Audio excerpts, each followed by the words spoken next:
The bullet hadn't even finished crossing the chamber when the entire summit fell silent. Ambassador Reyes Calder hit the marble floor of the Threshold Accord Hall, blood spreading beneath him in a slow, dark bloom. And for exactly 4 seconds, nobody in that room, human or alien, moved 900 years. 900 years the Threshold Accord had held. 900 years since the Vureth Dominion and the scattered colonies of humanity had signed a peace that ended the bloodiest war either species had ever fought. Diplomats from 11 worlds stood frozen around the circular table, staring at a wounded human envoy on the floor, and every single one of them understood the same terrible truth. Someone had just broken the oldest peace in galactic history, and they had done it in front of the one species known across the stars for never forgetting a debt. The Vureth delegate, a tall insectoid figure named Qatar Vess, backed away from the table, his mandibles clicking in something that might have been panic.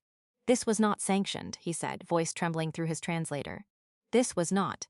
"Seal the chamber," barked Colonel Ayana Okoro, already moving, already pressing her palm against the wound in Calder's chest.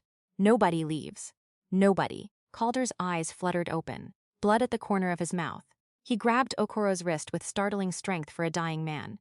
"It wasn't them," he whispered. "It wasn't the Vureth." Then his eyes rolled back and the monitors screamed. 3 days earlier, none of this had even seemed possible.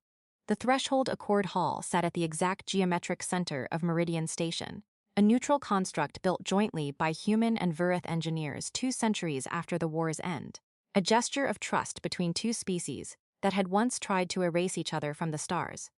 Every year, delegates gathered there to renew the accord, a ritual so old it had become sacred to both sides. Reyes Calder had been humanity's senior envoy for 11 years. He was not a soldier. He carried no weapon, wore no armor, and believed, genuinely believed, that words could do what armies could not. His grandfather had fought in the Vureth War. His grandmother had lost her homeworld entirely. And still Calder had spent his life building bridges instead of walls, because he understood something most people forgot. Peace was not the absence of conflict. Peace was work. Constant, deliberate, unglamorous work. That morning, as he walked the observation deck with Colonel Okoro at his side, he noticed something wrong before he could name it. "The Vureth delegation seems smaller this year," he said. Okoro's eyes swept the corridor, scanning without seeming to. 20 years of military discipline didn't switch off just because she'd been reassigned to diplomatic protection. 3 of their senior council members didn't make the crossing. Officially, illness, and unofficially? Unofficially, I don't like it. Calder allowed himself a small, tired smile. "You never like anything, Colonel." "I liked my retirement," she said. "You dragged me out of it." He had. Because after 11 years, Calder trusted exactly one person in this galaxy to keep him breathing long enough to keep talking, and it was the woman who'd once carried wounded soldiers out of a war zone under Vorrith artillery fire, and who, 20 years later, had become one of the few humans who genuinely respected what the Vorrith had become since the war ended. But something had already begun moving in the shadows that neither of them could see yet. 2 decks below, in a maintenance corridor that officially didn't appear on any station schematic, a Vureth technician named Sela Kor pressed her claw against a hidden panel and watched a private message decrypt on her forearm display. "The accord dies at the renewal ceremony. The human envoy first. Blame falls on the Dominion. War resumes within the cycle." She stared at it for a long moment, mandibles perfectly still. Sela Kor was young, barely 40 cycles old, born a full generation after the war ended. She had grown up in the golden age the accord created, in schools where human and Vureth children studied together, in cities where the 2 species had slowly, awkwardly become neighbors. She had never known the war except as history. Someone wanted that history to repeat itself. She should have reported it immediately. She didn't, because the message carried an authorization seal from someone far above her station, someone she recognized, someone whose name alone had once ended arguments in the Dominion's highest council chambers. General Threx Morvan, the last living commander from the war, and the one being who had never, in 900 years, accepted that peace was anything but a temporary humiliation. For 3 days, Sela Kor said nothing, torn between loyalty and terror. While the clock on the Accord's oldest promise quietly ran out, the renewal ceremony began exactly as it had for 9 centuries.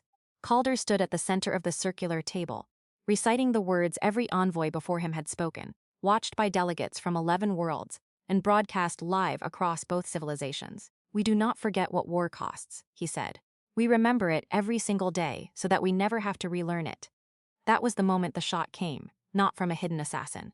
Not from the shadows, from Threx Morvan himself, standing openly among the Dominion honor guard, a ceremonial weapon suddenly very real in his claws, his ancient voice booming through the hall before Okoro could even draw her sidearm. 900 years of weakness ends today. The council had made a terrible mistake. They had assumed the old general's hatred had faded with time. It hadn't. It had only waited. Okoro's shot caught Morvan a half-second too late. He went down, but Calder was already falling, already bleeding, already becoming the spark that could ignite a war two civilizations had spent 9 centuries trying to prevent. Chaos erupted. Delegates screamed. Security forces from both species drew weapons on each other, old instincts surfacing faster than new trust could hold them back.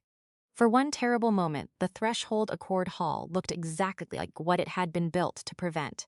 The opening breath of another war. And then Sela Kor did something that would be remembered for the next 900 years. She threw herself between the human security detail and the Verith honor guard, unarmed, arms spread wide, screaming in both languages at once. He acted alone. Morvan acted alone. Do not let one broken old soldier undo everything the rest of us built. Nobody knew, in that moment, that she had known for 3 days and said nothing. A truth that would haunt her long after the crisis ended. Calder survived. Barely.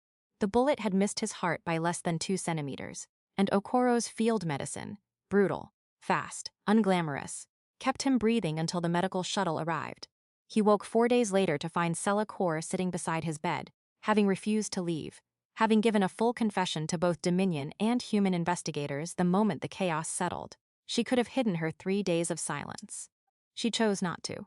You knew, Calder said, voice raw. You knew and you didn't stop it. I was afraid, she said simply. I am not proud of that, but when the moment came, I chose. I want you to know that I chose. Calder studied her for a long time. Then he did something that stunned the medical staff, the investigators, and eventually the entire galaxy when the footage was released. He extended his hand, still trembling from blood loss, and said, "Then let's finish choosing together." Everything changed in the days that followed. The Dominion Council, horrified that one of their own had nearly shattered 9 centuries of peace, didn't retreat into denial. They opened their military archives, their communication logs, everything. An unprecedented act of transparency that no treaty had ever demanded of them. Investigators found that Morvan had been quietly recruiting sympathizers for over a decade. An old wound that had never actually healed, only hidden. The peace hadn't failed. It had simply never been tested against someone who refused to let it work. And when the moment came, it wasn't the powerful who saved it. It was an envoy who wouldn't stop believing in words, a soldier who never stopped believing in duty, and a frightened young technician who found her courage 3 seconds before it would have been too late. 6 months later, Calder stood again at the center of the Threshold Accord Hall, a fresh scar beneath his collar, and finished the sentence a bullet had once interrupted. We do not forget what war costs, he said, his voice steady now, carrying across both worlds.